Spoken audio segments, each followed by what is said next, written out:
Okay, next up is our Italian excellence on stage. Very happy to invite out to the stage Andrea Dusi, founder and CEO of Wish Days, Emozioni 3, and Fabrizio Capobianco, CEO of Talk.tv. Good morning. Hi. Hey, Andrea.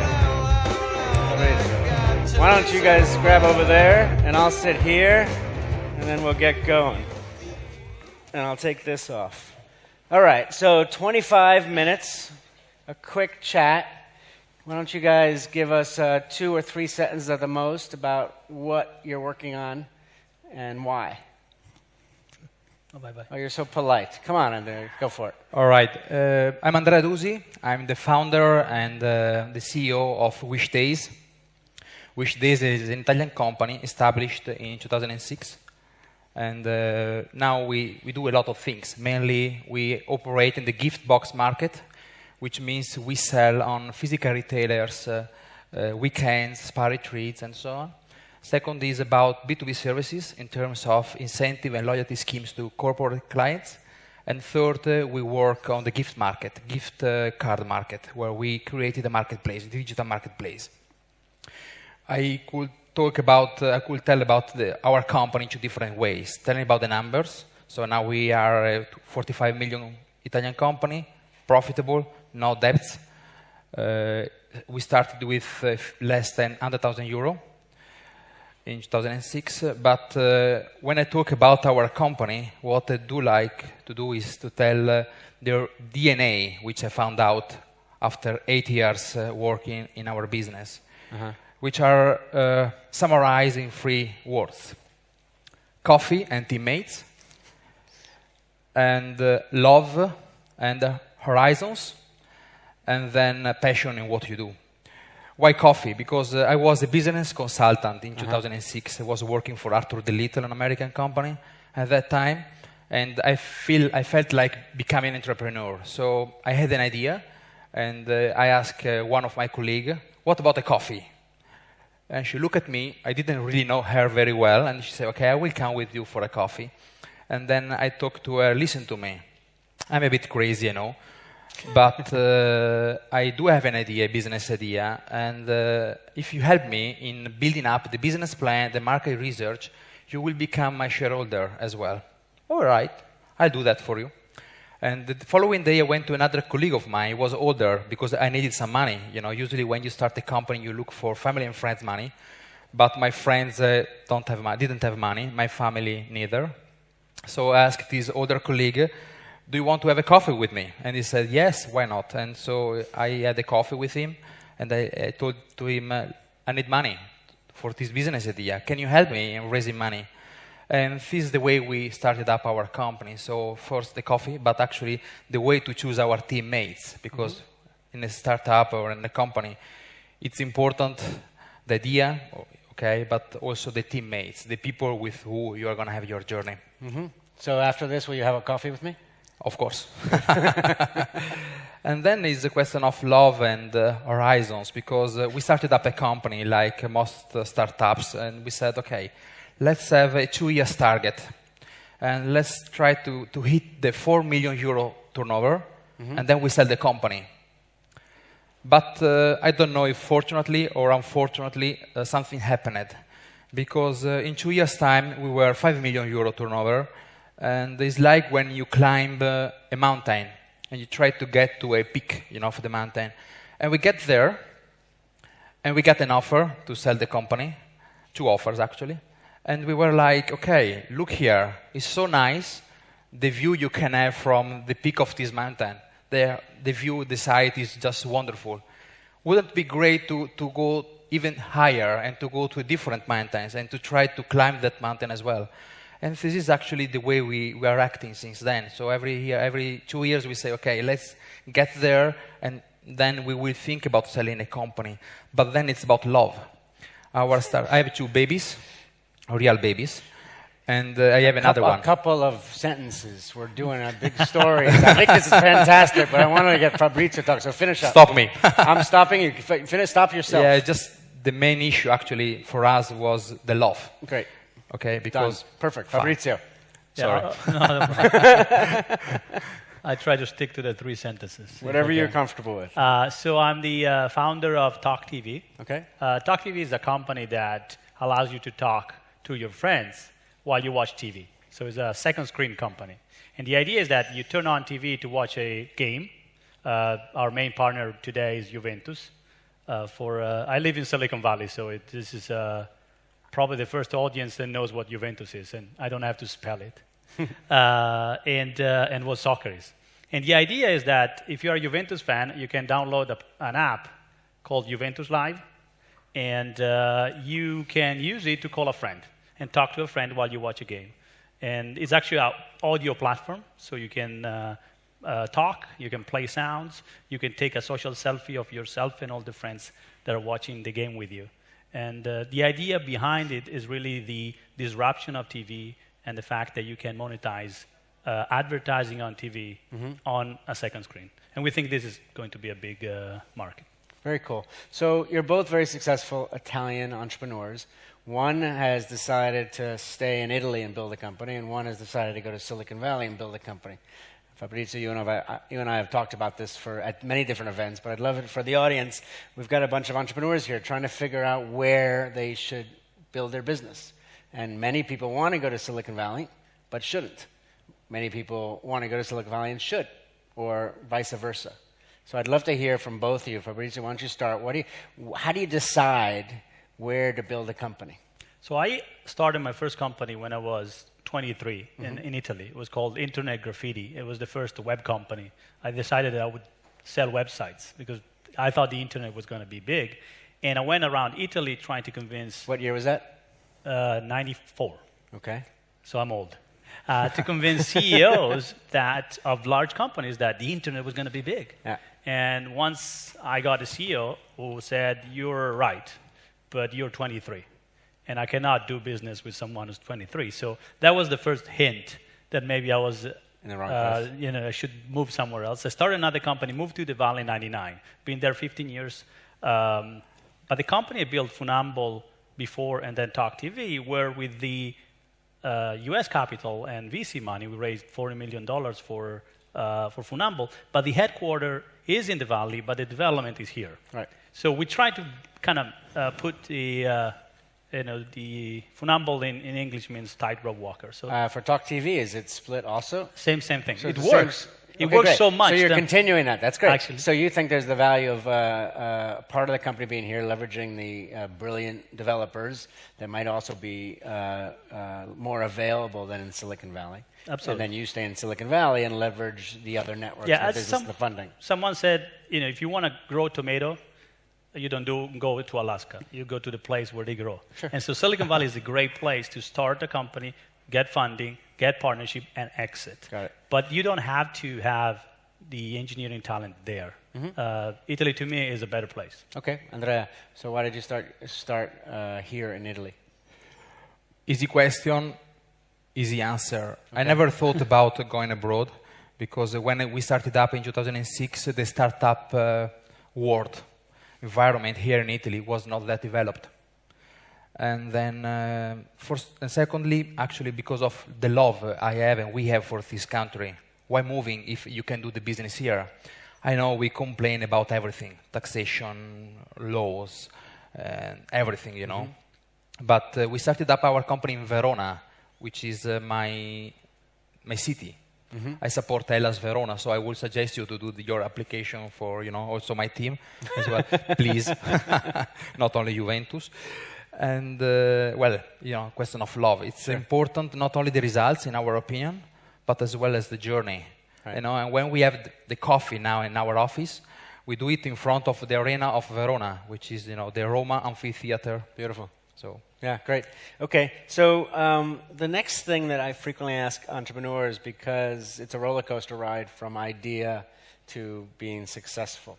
And sometimes it goes up really beautiful and exciting and down and it's a disaster. And so the biggest challenge, it's easy to talk about the positive. When you had a big challenge or almost a disaster, give us an example of one of those challenging obstacles. What happened and how do you solve it? Because everybody here deals with it every single day. And if we hear examples of how you solved disasters, hopefully others would avoid their disasters?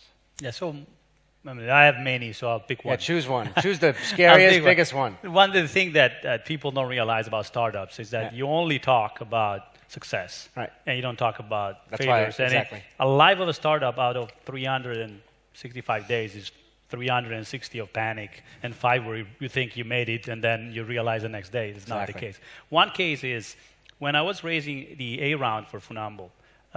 It was October 2004, and we got a first term sheet, and then was for $2 million, and we decided to take it. We signed the term sheet, and then the day around the end of January, the investor called me and said, "Fabrizio, you don't need $2 million, you need $3 million." And that was the last day. We were about to get the wire in the bank, and when you, I mean, people here know, but when you do a financing, you pay for their lawyers if it closes with your money, but if it doesn't close, you pay with your own. And we had about the amount of money in the bank to pay for our lawyers had we said no. And so I said no, because I thought it would not back off. And then he said, okay, nothing. And at that point, I didn't have any. He said, okay, we'll do the deal with $2 million. No, he walked away. He canceled, he walked away. He walked away. That was the most, we didn't have enough money in the bank. We knew we were almost done. So how'd you get the next funding? It was just luck. So, I mean, we were hot in that moment, so we got another 2 term sheets. And so we got another investor that said, I'm going to give you $2.5 million. And I said, okay. And then he said, but I like to do it with someone else. And so it will be 5. And I said, well, that was exactly the number I had in mind. Okay. And so we... so how did you tell the lawyers you weren't going to pay them? They were nice. They're still my lawyer at Talk TV. So we've been working together for over 10 years. So they were nice. And so there's always a solution, is basically what you're saying. But panic was is normal. Andrea? Of course, when you get bigger, the problems are bigger. But what I do recall as the biggest problem at the beginning was, which is still something which I nightmare about. At the beginning, we were trying to sell our services to corporate clients. It was not easy because we were young. I was at that time 31. My colleagues, Christina even younger, she was 23. And we were trying to sell, services to corporate clients. We had the same problem. Oh, you are too young. You cannot solve. You are just 2. Oh, no, we are just, we are 20 people. Come on, it's not true. Yes, it's true. And so in order to prove them this, we had different email accounts. So every time somebody was calling me, I had 4 different voices because I was acting like 4 different people. I was, customer care. Hello.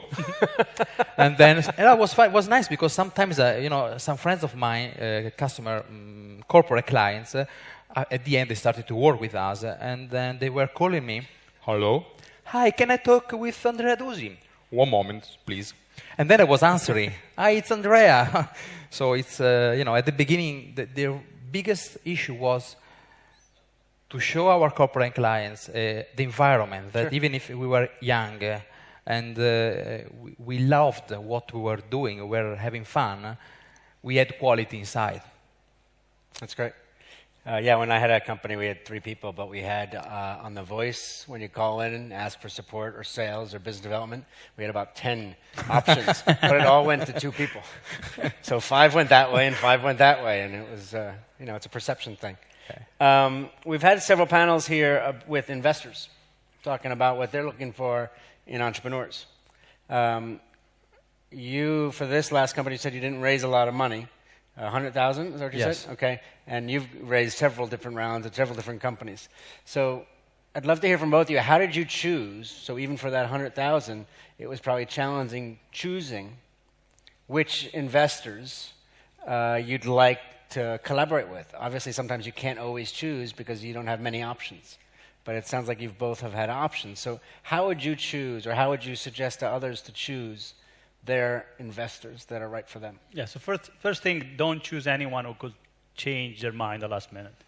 How do you know? But how do you know? All right, come on. Well, ask around. Okay. They probably did it before to other people. So it's a lot of entrepreneur talking to another entrepreneur and really looking at the... So what you're suggesting is do your due diligence. Absolutely. And make sure that you're talking to other entrepreneurs that have worked with those investors. Absolutely. You don't want to... I mean, this is worse than marriage. It's harder. I mean, marriage. This is a marriage where they kick you out. Well, you can't divorce in this. And you can't divorce. They can. Right, exactly. They will kill you out. So you have to be extremely careful. Of course, if you can choose. Now I'm in a better spot, so it's easier than. So now, how do you choose? Well, if you got four different investors, it mostly is people that I've known for a while. So I've seen them work with friends, and the information you get when you do due diligence on investors is worthless. They will always pick someone that will say something nice about them. So it's. So how do you get the real answers? You just go around. You find the CEOs that were fired. Right. I mean, people that are not, you don't have to believe them, but you get the right picture. Now with AngelList, I mean, it's not hard in this. No, I agree. Era. But I think many people, many first-time entrepreneurs and even second-time entrepreneurs do not think about that. So what I call it is there's Broadway, your due diligence on Broadway, so a New York terminology, and your due diligence off Broadway. The on Broadway is the list they give you. I don't even call that list. Absolutely. Okay? I go and find out who they fired, which companies failed, which executives did they used to work with that don't talk together anymore, and find that out. As your due diligence, they do their due diligence on you. They don't call your reference. They know everything about you. You should do the same. Clearly, if you can choose, then it's great. And if you can't, but the problem is that it's not just money. It's not you take money and then, oh, thank you very much. You need also a board that will help you make the right decision at the right time. So the people you choose will be with you and will be behind you for a long time. You need the right people that they have the experience to do it. They can help you, so they should complement your knowledge as well. Not easy. Andrea, what do you think?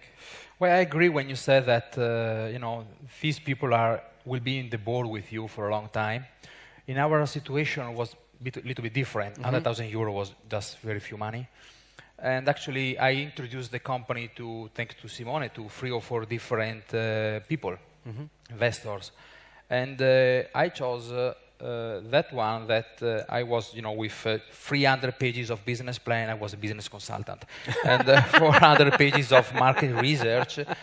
And this guy looked at me and said, okay, bullshit, just stop it. Look at me. Are you going to work like hell in the next 3 years with no holidays and whatever? Yes, I will invest in you. That's and great. That one I chose. And so, that's fascinating. What questions do you have for each other? What would you, now you have a chance to ask each other questions. What would you ask? This time you're first. I already asked you something about Hellas Verona application, Well, it's very interesting, your story. And we knew each other just a few minutes before this meeting. And I was thinking, don't you miss, you are over there in the center of the world now. And don't you miss the fact that you could have been so successful, I'm sure about that, also remaining in this country? Yeah, so the good thing is that I have teams here, so I come back very often.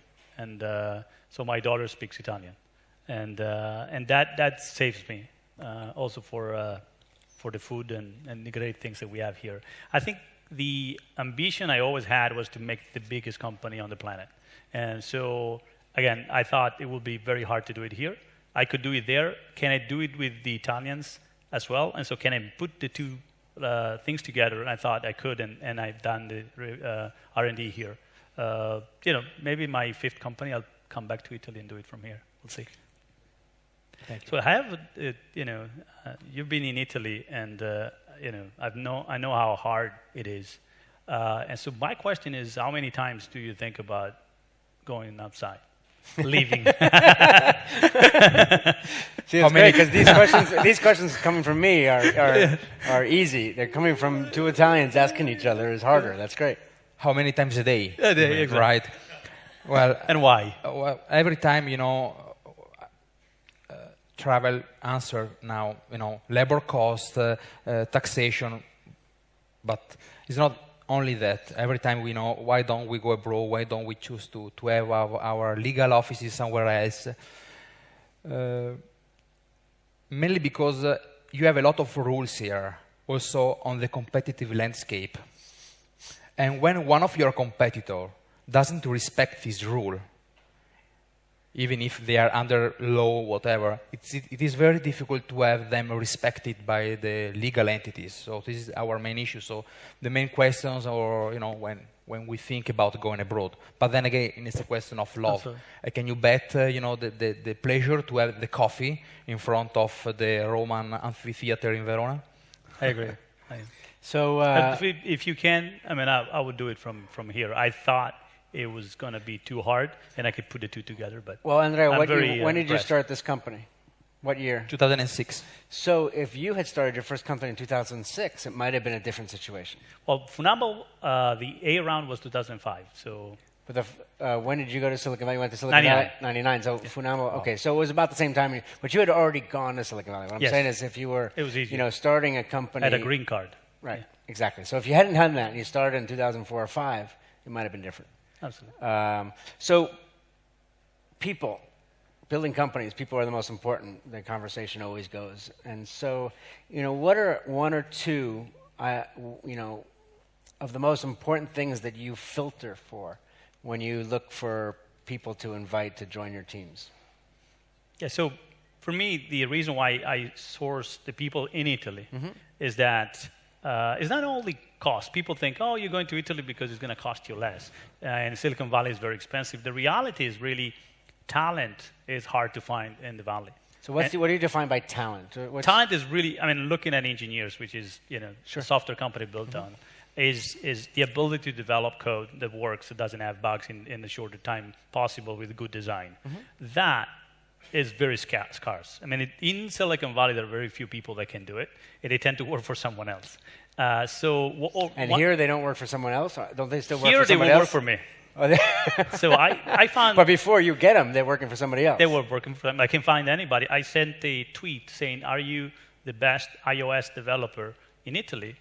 And I got so many people, not very modest, but they actually replied. And I picked one, and he is the best iOS developer I've ever seen worldwide. So it is not only, if you go with this, for me, being a Silicon Valley company coming here, we also have the marketing power, which is funny because being an Italian company in Silicon Valley, I have no problem hiring Americans to come to Italy. So it's actually interesting, works both ways. And so talent means people that have the right mentality for a startup. And so the right mentality, it sounds like. You can find them in Italy. And what is that right mentality? This is a country where you can work for the same company for your entire life. And startups are a completely different beast. You go with results. You have to push hard. You have to love what you're doing and be part of a team. So I'm looking for team members that really are willing to work on Saturdays, Sundays, anytime for the result, the passion for what they're doing. I always tell people, don't work for a company, work for something you like. I'm doing sports. I'm a big sports fan. Okay. Andrea? I just agree with what you said. For us, it's the same. I want you guys to disagree. When are you going to disagree on something? For us, it's in quality, whatever, but in the way you drink a coffee. If I like to have a coffee with you, probably I would like also to work with you, given the quality, given the startup attitudes. Okay. So in Silicon Valley, you drink Starbucks or you drink... Oh, no, we have our own coffee machine in the office. We have a football table. We're talking about coffee here. We have a football table that is a Garlando. We have the Italian football table. Because somehow Americans, I'm American as well, have football tables with 13 players. And I've never realized why. They have 3 goalies. So I have to import a football table from Italy. Okay. Let's bring to a close our 25 minutes and end with advice. One sentence advice to the other entrepreneurs of how to build a successful company. What would your one sentence be? Don't do it for the money. Do because you want to change the world or you want to do something in this country or in the world. Great. Fabrizio? So make sure you have fun. It's going to be downhill. He said it's a roller coaster. The reality is that it goes like down and then you go boop, boop, and eventually it goes up. So if you don't have fun during the process, don't do it for the end. Do it for the experience of doing it with people you like. So finding the right partner, including investor, is the most important thing. A round of applause for these guys. Thank you very much. Thank you. Thank you, Andrea. Thank you very much. Fabrizio, thank you.